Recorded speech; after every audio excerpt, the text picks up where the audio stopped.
por consequência da própria leitura que nós fazemos, também pela providência divina, que às vezes a gente chama de jesuicidência, né? Nós estamos lendo o sacerdócio de Cristo na semana que é separada do calendário cristão para lembrarmos o ministério de Cristo na terra. Nós vamos fazer a conexão entre o ministério de Cristo na terra e o seu sacerdócio, mas nós vamos convidar você para explicar isso para outras pessoas também, porque esse é um texto bastante complicado, esse texto de Hebreus 7, porque trata de Melquisedeque como uma manifestação do próprio Cristo, do Filho do Deus vivo, no Antigo Testamento, diante de Abraão. Então, quando a gente olha para o texto bíblico, nós ficamos assim, perguntando, como assim? A gente aprendeu que Jesus se fez carne e habitou entre nós com a sua graça, com a sua glória, com a sua verdade, se fez criança, cresceu aqui na terra, fez um ministério na terra. Como funciona este sacerdócio de Cristo eterno e daquele que não tem princípio nem fim, que se manifesta a Abraão, que está lá em Gênesis? Os teólogos têm um monte de respostas para isso. A gente poderia aqui ficar falando durante uma série de conferências, mas nós não vamos fazer isso não, porque nós vamos explicar para você como isso se aplica na entrada de Jesus em Jerusalém e também na sua morte na cruz e na sua obra de salvação por nós, porque a palavra chave para entender esse texto é exatamente a salvação que o sacerdote eterno opera por nós. Eu vou convidar você para me acompanhar em oração antes da gente se aproximar do texto. Eu sempre digo isso, eu vou repetir de novo. Tem gente que diz assim: pastor, eu leio e tento entender a Bíblia, eu não consigo entender tudo. E eu sempre digo a mesma coisa: não é exclusividade dos teólogos nem dos pastores o entendimento da Bíblia, nunca foi. Não está escrito na Escritura e nunca está dito em momento nenhum da história da igreja que somente os pastores e os teólogos têm a sabedoria de Deus e a interpretação da Escritura. Pelo contrário, você sabe o que Tiago ensina, né? Tiago ensina assim: se alguém quer sabedoria, vá para o seminário, não é isso que está escrito lá? Faça um curso específico. Agora o pessoal vem de curso teológico, né? Assim, feito por uma semana para você ter sabedoria. Nada disso. Eu vou dizer uma coisa para você que faz parte da graça e que é uma das grandes maravilhas da fé cristã. O que Tiago diz? Tiago diz assim: se alguém quer sabedoria, peça a Deus. Não precisa subir um monte para ter sabedoria, não precisa fazer seminário, não precisa de nada, simplesmente peça a Deus. Peça a Deus, porque Ele, o que diz Tiago? Dá. Se alguém quer sabedoria, peça a Deus, porque Ele dá a todos. Sabe o que Tiago ainda diz, né? De maneira generosa e sem fazer qualquer tipo de acepção de pessoa. Então, por isso que eu sempre digo: você quer sabedoria, você quer entender a Bíblia, o que você faz? Peça a Deus, faça a sua oração. Vamos falar com Deus? Então vamos orar juntos. Senhor, nós clamamos agora para que o Senhor nos encha com a tua sabedoria, a mesma sabedoria que pediu Salomão, a mesma sabedoria que está disponível pelo teu Espírito para toda a carne. Nós pedimos que esteja agora em nós, que se multiplique em nós, que frutifique em nossas vidas, não apenas para que entendamos, mas também para que pratiquemos a tua palavra. É o que pedimos e agradecemos, em nome de Jesus. Amém. Amém e amém. Bom, eu estou muito à vontade com a temperatura, mas eu sei que os irmãos estão com calor. Então, eu vou aqui ser bem econômico no tempo e a gente vai ajudar vocês a entenderem bem o texto. Mas já adianto que lá no fundo, lá onde está a nossa irmã Eunice, o ventilador é mais forte, viu? Então, se você quiser acompanhar o Eunice lá no final, lá no fundo do salão, fique à vontade, Já estou dizendo que tem essa vantagem. Lá eles estão em Santa Catarina, aqui na frente estão no Rio de Janeiro. Então aí você tem a diferença de temperatura para você acompanhar. Se por acaso você se sente melhor à vontade lá no fresco, vá lá para o final do salão. Mas eu vou convidar você para me acompanhar nesse texto.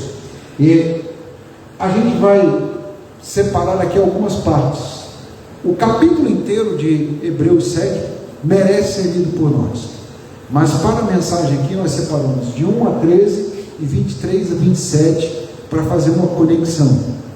Até porque o capítulo vai falar algumas vezes a respeito desse Melquisedeque. Melquisedeque é Melquisedeque. E a gente vai explicar o que significa, porque o próprio texto diz isso. Vamos acompanhar a leitura? Esse Melquisedeque, rei de Salém, sacerdote do Deus Altíssimo, encontrou-se com Abraão quando este voltava, depois de derrotar os reis, e o abençoou. E Abraão lhe deu o dízimo de tudo. Em primeiro lugar, o seu nome significa Rei de Justiça. Aqui o texto está traduzindo o nome, Melquisedeque. Significa exatamente isso, o Rei da Justiça, o Rei Justo. Melech, em hebraico, é rei. E Sedek é justiça. Então, o Rei da Justiça, o Rei Justo, é esse sacerdote que se apresenta diante de Abraão. E aí o texto ainda diz, sem pai nem mãe. Ele está dizendo que além de rei de justiça, ele também é apresentado como rei de Salém. Salém, aqui, os teólogos vão discutir se é Jerusalém, se é Salém, o que significa, mas certamente significa, como diz o autor de Hebreus, rei da paz. Porque Salém dá origem à palavra Salam em hebraico e origem à palavra Shalom Salam em árabe e Shalom em hebraico. As duas palavras têm a mesma raiz, Salém, Salam e Shalom. Qual é o significado? Paz. Não qualquer paz, uma paz completa. E aí ele é apresentado como rei de Salém, e o autor de Hebreus diz, rei de Salém quer dizer rei da paz. Quem é rei da paz e o rei da justiça? Ele mesmo diz, sem pai nem mãe, sem genealogia, sem princípio de dias, nem fim de vida, feito semelhante ao Filho de Deus, ele permanece sacerdote para sempre. Bom, vou pedir para o Rafael ir para a última parte ali, onde eu fiz o resumo, para você entender. É isto, Melquisedeque, sem genealogia eterna. Quando você se fala com um texto desse, você fica perguntando, mas e a encarnação? Eu achava que Jesus só se fez carne e só apareceu quando ele virou criança lá em Belém. É o que dizem alguns, é o que ensinam para a gente na escola bíblica dominical, e aí de repente vem o autor de Hebreus e coloca uma complicação dessa. Alguém semelhante ao Filho de Deus, Rei da Justiça, Rei da Paz, sem pai nem mãe, sem genealogia, alguém a quem Abraão dá o dízimo, a quem Abraão se submete. E o texto de Gênesis ainda diz que este Rei de Salém, esse Rei da Paz, este Rei da Justiça, Melquisedeque, preparou ali uma refeição com pão e vinho para Abraão. Aí você lê esse texto, sacode toda a sua mente e toda a sua estrutura teológica. Por quê? Em primeiro lugar, a gente precisa dizer isto: a encarnação foi um esvaziamento da glória de Deus. Filipenses diz que Jesus esvaziou-se da sua glória e se fez carne. Segundo, eu já falei isso para a igreja antes, Jesus poderia se materializar com 30 anos, fazer 3 anos de ministério e ir para a cruz. Ele escolheu a encarnação, escolheu se tornar criança para cumprir as profecias que estavam lá em Gênesis 3,15, para cumprir as profecias feitas a Davi. Por isso ele nasce em Belém. Jesus nasce em Belém, cresce em Nazaré e morre em Jerusalém para cumprir as escrituras, para cumprir as profecias. Mas ele não precisava fazer nada disso. como diz o autor de Filipenses, Paulo, sendo Deus, ele partilhava da glória de Deus. E significa isto que ele poderia se manifestar de qualquer forma, de qualquer maneira. Aqui a gente já começa a esbarrar na palavra teológica, epifania. Se você nunca encontrou essa palavra, eu vou explicar para você o que significa. Significa uma manifestação divina. Porque as manifestações do Cristo não estão exclusivas em Belém, em Nazaré e em Jerusalém. Eu sei que talvez eu esteja dizendo para você algo que você nunca ouviu em lugar nenhum, mas aqui na Igreja da Aliança a gente faz teologia para gente grande, e a gente convida você a procurar mais coisas na teologia e se aprofundar na palavra de Deus. Ora, o que a palavra de Deus está dizendo aqui em Hebreus é que este Melquisedeque, que se manifestou a Abraão, é a manifestação do próprio Cristo, do Filho de Deus. É uma epifania do Cristo no Antigo Testamento, porque Cristo está em toda a Bíblia. Ele, diz o texto de João, estava na criação, no Gênesis, no princípio. Você lembra disso? No princípio era o Verbo, e o Verbo estava com Deus, e o Verbo era Deus, e sem ele nada do que foi feito se fez. Então, do Gênesis ao Apocalipse, em toda a Bíblia há manifestações de Cristo, e é possível encontrar Cristo no Antigo Testamento. E eu sei que talvez eu esteja dizendo para você algo que você nunca ouviu, e se isso for verdade, eu marco um café com você, a gente traz os livros, a gente compartilha. Mas nós queremos aqui convidar você para estudar a Bíblia, para entender o seguinte: nós cristãos não inventamos uma coisa nova quando isso apareceu lá em Belém. Não, nós encontramos aquele que é o Senhor do universo e que é o próprio Deus, porque Deus Pai, Deus Filho e Deus Espírito Santo agem em conjunto em toda a Bíblia e em toda a eternidade. O Deus Pai, o Deus Filho e o Deus Espírito Santo estão no livro de Gênesis, estão em Êxodo, estão em Levítico, em Números, Deuteronômio, em toda a Torá, em toda a lei de Moisés, estão nos Salmos. Você acabou de ler um salmo messiânico, Salmo 118, que fala do Salvador, que fala do Mestre, de Cristo. Não é o único salmo. O salmo que Jesus citou na Bíblia, na cruz, também é um salmo messiânico. No domingo que vem a gente vai ver esse salmo. Quando Jesus diz Eli, Eli, lama sabachthani, ele está citando um salmo. Ele está citando as Escrituras, das quais ele faz parte e que ele ajudou a escrever, porque o Pai, o Filho e o Espírito Santo nos deram a Escritura. Então, quando Abraão aparece diante de Melquisedeque, Abraão reconhece como o Rei dos Reis, o Senhor dos Senhores, o Rei justo. E essa manifestação de Cristo no Antigo Testamento, segundo o autor de Hebreus, tem um significado. Eu vou dizer para você que eu já falei no início de Hebreus. O autor de Hebreus tem o propósito de apresentar Jesus como rei, profeta e sacerdote, de apresentar ele como o centro de toda a Escritura, o centro de toda a promessa. E ele está dizendo isso para que você entenda que ainda na Bíblia hebraica e para os hebreus e em Israel, o projeto é Cristo, e é apontar Cristo, porque o projeto de Deus não falhou e não falhará. Eu já ouvi muito teólogo dizer: Israel falhou.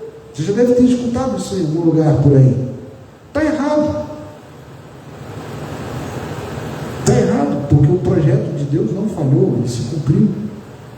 O objetivo era apresentar a humanidade diante do Salvador e apresentar o sacerdócio e a obra do sacerdote. Eu vou voltar agora para o texto e a gente volta de onde a gente parou. Do verso 23 em diante. Pode passar, é aí mesmo, é onde você está. Ora, daqueles sacerdotes, que sacerdotes? O autor de Hebreus faz um pulo aqui, está falando do Melquisedeque, o sacerdote perfeito. Aí ele fala que na antiga aliança tinham muitos sacerdotes. Os descendentes de Levi eram sacerdotes. Os levitas faziam parte dessa autoridade sacerdotal e dessa atividade sacerdotal. Mas os sacerdotes da casa de Levi, eles tinham um problema, eles eram mortais. Eles morriam, não só morriam, e aí, mortos, como diz o texto, eles não podiam continuar seu ofício, porque morreram. Então o sacerdote, por melhor que seja, ele morre, e isso impede de continuar seu ofício. Mas visto que vive para sempre, você quer ler comigo o que ele está dizendo aqui? Jesus é o sacerdote, Melquisedeque, eterno, o rei justo, o rei da paz, visto que vive para sempre. O que diz o texto aqui? Jesus tem o sacerdócio permanente. Quando Jesus morre na cruz, isso a gente lembra a cada Páscoa, o véu do santuário se rasgou de alto a baixo. Por quê? Primeiro, para dizer que não tinha mais separação entre nós e Deus, mas também para dizer que o Santo dos Santos e o sacerdócio humano não tinham mais necessidade de existir. Além de não termos mais separação entre nós e Deus, nós temos agora um sacerdote eterno, e um sacerdote que não morre. Ele passou, a gente cantou aqui um cântico, né? Vou voltar aqui, cadê o cântico? Deixa eu pegar aqui que a gente cantou. Cristo é a nossa vida, motivo do louvor em nosso novo coração. Você cantou aqui, fechou até o olho que eu vi você cantar. Pois morreu a nossa morte para vivermos sua vida. O objetivo da morte de Cristo na cruz, eu preciso que você entenda isso, porque se você não entender isso, você não entende a cruz e não entende por que Jesus precisou passar pelo que passou. O objetivo da morte de Jesus na cruz é tomar sobre si a nossa morte e a morte de todos os sacerdotes, e tomar sobre si, como diz o texto que a gente leu de manhã, lá quando Filipe encontra-se com o eunuco na estrada de Gaza, tomar sobre si as nossas maldições. Ele trouxe sobre si as nossas iniquidades, as nossas maldições, os nossos pecados, e trouxe sobre si a nossa morte. Então Cristo morre para que a nossa morte esteja nele. Ele faz o que o sacerdote não podia fazer. O sacerdote, na antiga aliança, ele matava um animal por causa do pecado. Cristo não mata ninguém, ele morre em nosso favor, para a nossa salvação, para que nós tenhamos o seu sacerdócio. E é um sumo sacerdote como esse que nós precisávamos, santo, inculpável, puro, separado dos pecadores, exaltado acima dos céus. E ao contrário dos outros sumos sacerdotes, ele não tem necessidade de oferecer sacrifícios dia após dia. Por que o sacerdote oferecia sacrifício todo dia? E a todo momento o sacerdote tinha que tomar cuidado com o que ele via, com o que ele tocava, com o que ele falava. Alguns sacerdotes, por exemplo, viviam durante o seu turno sacerdotal o tempo todo em silêncio, porque eles tinham medo de pecar com palavras. Naquela parábola do samaritano, o sacerdote não podia socorrer o samaritano, porque ele não podia tocar em ninguém morto. Mesmo que o pai ou a mãe dele morresse, ele não podia ir no sepultamento, porque senão ele se tornaria impuro, porque tocou um cadáver. O sacerdote, se tivesse em pecado e não tivesse feito o sacrifício, quando ele entrasse no Santo dos Santos, você sabe o que acontecia? Ele seria fulminado se ele tivesse pecado diante de Deus. Por isso ele entrava com uma corda amarrada no pé. Se ele caísse lá dentro, os outros sacerdotes puxavam ele. Por isso é que Jesus, quando morre na cruz por nós, o Santo dos Santos se torna inútil.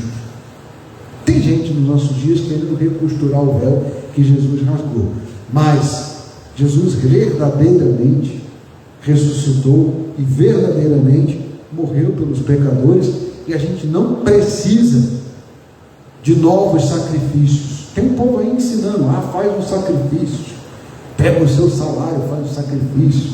São os vendilhões do templo, Jesus estivesse aqui, resolveria isso de outra forma, né? Mas eu estou dizendo isto para você entender que não existe necessidade de sacrifício nenhum diante do Senhor Jesus, porque Ele já fez o sacrifício. Ele é o sacrifício, Ele é o sacerdote, Ele é o Redentor da humanidade. O véu do Santo dos Santos, o santuário se rasgou, porque se tornou, a partir da morte de Cristo, desnecessário. Não temos mais necessidade de outros sumos sacerdotes, nem de outros sacerdotes, porque nós já temos um sacerdote puro, santo, inculpável, exaltado acima dos céus. Aí o texto nos diz uma coisa, que aqueles sacerdotes dia após dia faziam sacrifício pelos seus próprios pecados e depois faziam pelos pecados do povo. Leia comigo o final do verso 27. Ele está aqui até em 2 linhas. Vamos ler juntos? E Ele, Jesus, né? O fez uma vez por todas, quando a si mesmo se ofereceu. O autor de Hebreus vai insistir nisso muitas vezes, e aqui eu preciso dizer que, infelizmente, tem gente dizendo que Jesus repete o seu sacrifício na missa. Isso não é verdade. Jesus não morre outra vez na cruz. Jesus morreu uma vez só e para sempre. E fez isto para cumprir todas as profecias da Bíblia hebraica do Antigo Testamento. O Cristo no Antigo Testamento se revela em epifanias, mas também se revela em profecias. E Ele veio cumprir todas essas coisas, tanto as epifanias como as profecias, no seu ministério terreno. Tudo que Jesus fez, a Bíblia diz, Ele fez porque tinha que ser assim. Lembra do salmo que você leu no início? Salmo 118? A pedra que os construtores rejeitaram, esta veio a ser a principal pedra angular. E esta pedra é Cristo. Ele é aquele que sustenta todo o universo, sustenta todas as coisas, sustenta a igreja. E a obra de Cristo por mim, por você, por nós, é uma obra que aconteceu uma vez só e eternamente. Jesus não morre outra vez, de novo, a cada vez que a gente se reúne. Jesus não precisa, eu até vejo algumas pessoas fazendo essas estripulias literárias e essas fantasias dizendo, se Jesus voltasse hoje, ia ser crucificado de novo. Não, Ele já fez a obra dele uma vez por todas e para sempre. Quando Ele vier de novo, Ele não virá para a cruz, Ele virá, como diz o credo apostólico, para julgar os vivos e os mortos, e virá para que nós tenhamos esta salvação aqui. Eu vou concluir, estou sendo feliz com você, né? Estou sendo camarada com todo mundo que está morrendo de calor, mas também eu queria primeiro que você olhasse a imagem. Volta lá. Aaron Douglas é um pintor, artista, cristão. Ele tem uma obra mais famosa que essa, que é Deixa Meu Povo Ir, que é baseado no texto de Êxodo, de Moisés. Mas esta é sua obra sobre a crucificação. Ele faz parte de um movimento chamado Renascimento do Harlem, nos Estados Unidos da América, de pintores e artistas negros dos Estados Unidos. A obra de 1927, olha sobre tela, e nessa imagem da crucificação, o que eu gosto nessa imagem de Aaron Douglas é o tamanho de Cristo na cruz diante da humanidade. Todas as obras que a gente vê dos artistas renascentistas anteriores mostram um Cristo esquálido, né? Como Pietà, ou como aquele Cristo sofredor, o Senhor das dores. O Cristo de Aaron Douglas não é um Cristo esquálido, não é um Senhor dos passos e das dores. Se você prestou atenção na imagem, você vê que esta é uma imagem poderosa. Ele é maior do que toda a humanidade, do que as pessoinhas que estão embaixo. E ele está levando uma cruz que era o tamanho do mundo. Porque a imagem do artista e a imagem do texto bíblico é de que ele, naquela cruz, levou os pecados do mundo inteiro. Quando João Batista aponta para Jesus, diz assim: este é o Cordeiro de Deus que tira o pecado, acho que a igreja sabe, do mundo, não só de Israel. Ele não é o sacerdote dos israelitas, ele é aquele que leva os pecados do mundo inteiro, e ele é aquele que leva os pecados de toda a humanidade. E a obra de Cristo e a salvação de Cristo, a gente está gastando aqui bastante teologia, né? Ela é suficiente para levar os pecados do mundo inteiro, mas ela é eficiente naqueles que o receberam como Salvador. Eu vou concluir convidando você para entender isso. Nesta aliança trinitária do Pai, do Filho e do Espírito Santo, o que Cristo faz por nós é aquilo que eu e você não podemos fazer. Ele é o sacerdote eterno, justo, perfeito. Ele é o Rei da paz, o Rei da justiça. Ele é aquele que é o sacerdote imortal, e por isso só Ele pode nos dar salvação e intercessão plena e eterna. Porque o papel do sacerdote era interceder pelos pecadores, pelo povo. Moisés foi sacerdote quando ele intercede pelo povo, a gente já contou isso para você. O sacerdote apresentava para Deus um sacrifício pelos seus pecados, e depois ele interpretava o povo, sacrificando algo pelo povo e clamando por aquele povo que estava em pecado. Você lembra da oração de Jesus na sua última semana? No domingo, que nós chamamos de domingo de Ramos, é esse domingo que Jesus chega no templo e faz a limpeza e cura quem não tinha dinheiro para pagar e quem não tinha recursos para ser assistido e ser salvo. Ouve as crianças cantando e diz para os líderes: vocês nunca leram a Bíblia? Que da boca dos pequeninos e crianças do peito Deus tira perfeito louvor. Jesus está lembrando o que a Bíblia significa e o que ela é. E aí ele continua a sua caminhada, e o texto nos lembra que antes dele ser preso, ele vai até o monte onde ele está com seus discípulos em oração. Em João 17 está escrita a oração sacerdotal de Cristo, e Cristo intercede naquele momento diante do Pai, como ele mesmo diz, não somente por aqueles que o Pai já tinha lhe dado, mas por aqueles que ainda haveriam de chegar, haveriam de crer. Ou seja, Cristo estava intercedendo pelos apóstolos antes da cruz, por aqueles que eram seus contemporâneos, mas também por nós, que ainda nem tínhamos nascido. Para usar uma expressão do meu avô e do meu pai, a gente ainda estava no calcanhar do nosso bisavô, a gente não tinha ainda nem nascido, não tinha nem sido formado, e Cristo já estava intercedendo por nós. É o que diz o texto de João 17: por aqueles que ainda haveriam de crer.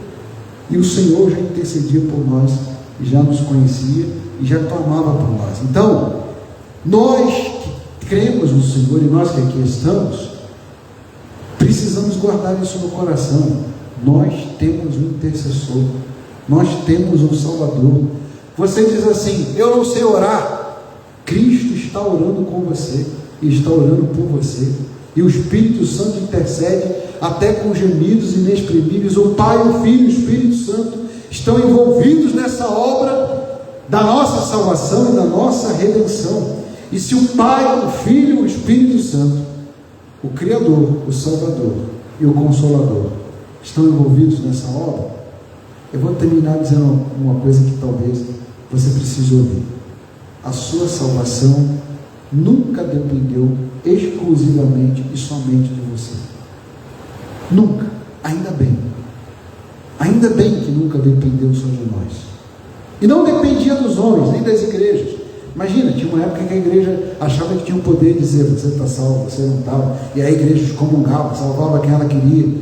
Também isso não está na mão da igreja, não está na mão das instituições, nem dos homens, nem dos líderes religiosos e nem dos seres humanos. Lembre-se, o nosso Salvador, o nosso sacerdote eterno, é aquele que intercede por nós para a nossa salvação. Ele está orando por aqueles que vão crer para que Deus os salve. E a oração de Jesus é muito simples, né? Não peço que os tires do mundo. Você conhece o texto? O que Jesus pede? Não peço que os tires do mundo, mas sim que os livre do mal. E aí Jesus, na oração sacerdotal, a gente vai voltar a essa oração, que a gente vai ler no domingo que vem, o Evangelho de João, a gente vai olhar para o texto da Páscoa, vamos entender um pouco mais do que o Senhor fez por nós.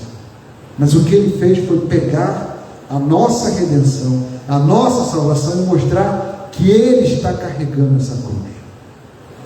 Primeiro porque Ele é grande demais para nós. Volta lá na imagem para a gente entender. Ela é grande, mas nem todo mundo junto ali pega aquela cruz. Não tem como. Só o Senhor pode fazer essa obra por nós. Ele operou em nós o querer e o realizar da salvação, e Ele intercede por nós, e Ele é quem nos dá a garantia da nossa salvação. O penhor do Espírito Santo também é dado pelo Pai, pelo Filho, pelo Espírito Santo, para que você entenda o seguinte: que nós somos salvos pela graça, pela obra do nosso sacerdote imortal, eterno, infinito, justo, puro, perfeito, Jesus Cristo. Eu não sei se você já agradeceu a Deus o suficiente por isto, mas todos os dias, quando termina o dia, eu lembro que a minha vida, quer na vida, quer na morte, pertence ao Senhor Jesus, e graças a Deus é que eu encontrei o Senhor, graças a Ele e graças à salvação. Porque se dependesse dos seres humanos, até se dependesse de nós mesmos, nós não acharíamos o caminho. A salvação é obra dele, e a gente precisa agradecer a Deus por isso. Ai de nós se a nossa salvação dependesse dos homens e dependesse de nós. Graças a Cristo, ela foi feita de uma vez por todas e para sempre na cruz. Eu vou convidar você para fazer essa oração, para agradecer ao Senhor, se você ainda não fez isto, agradecer a obra que Ele fez por nós. Depois nós vamos receber a bênção, e aí eu vou convidar você para permanecer sentado. Assim que a gente terminar, nós teremos a oportunidade de cantar uma canção final de gratidão a Deus, porque nós recebemos salvação e paz eterna em Cristo. Ele é o Rei da paz, o Príncipe da paz, Ele é o sacerdote perfeito, Ele nos salva. Vamos orar?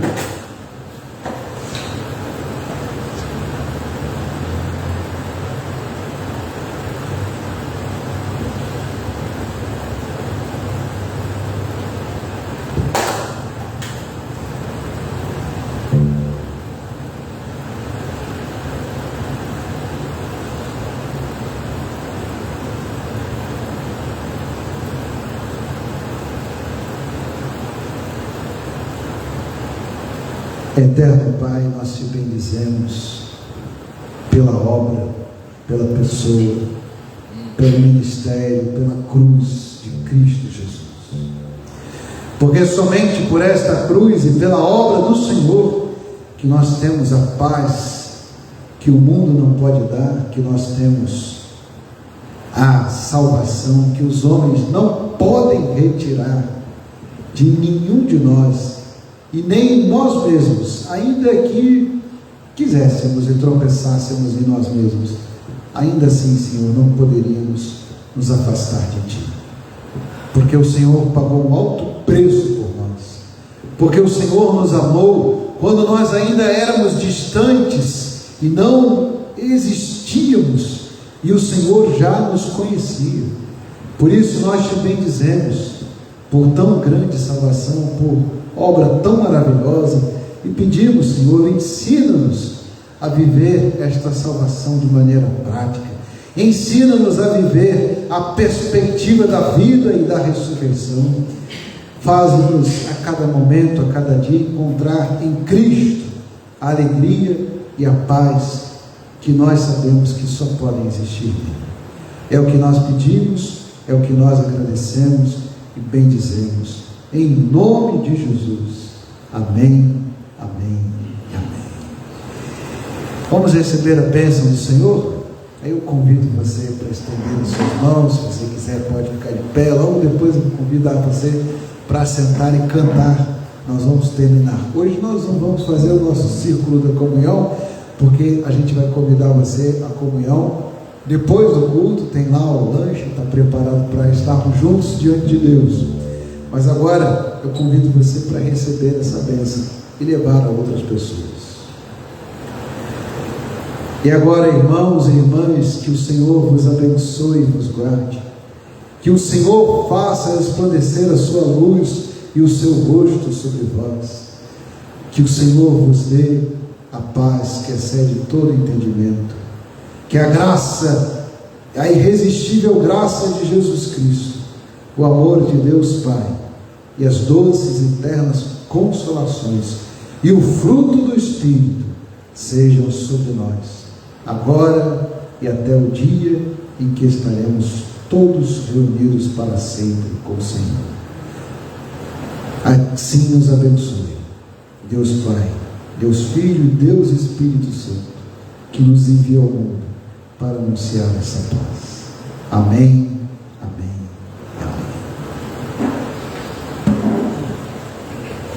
amém. Assente-se, nós vamos terminar orando essa oração cantada de Asaf Borba.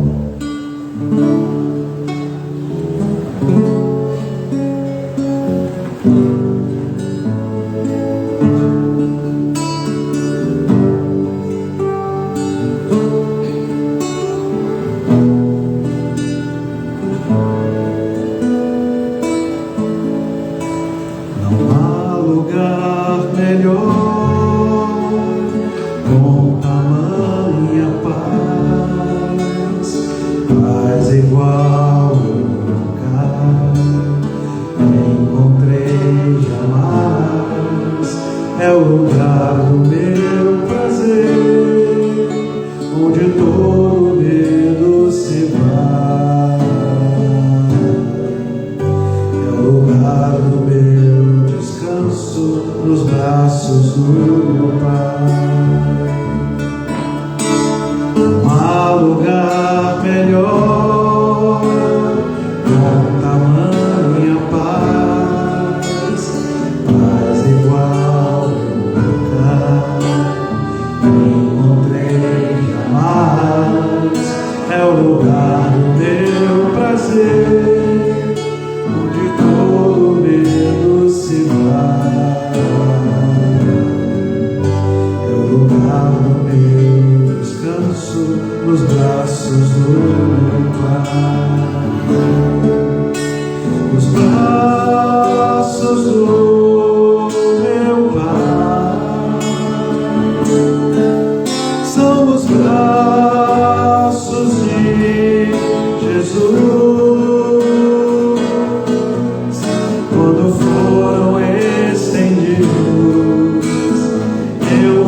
nos braços do meu Pai, nos braços do meu Pai, nos braços do meu Pai.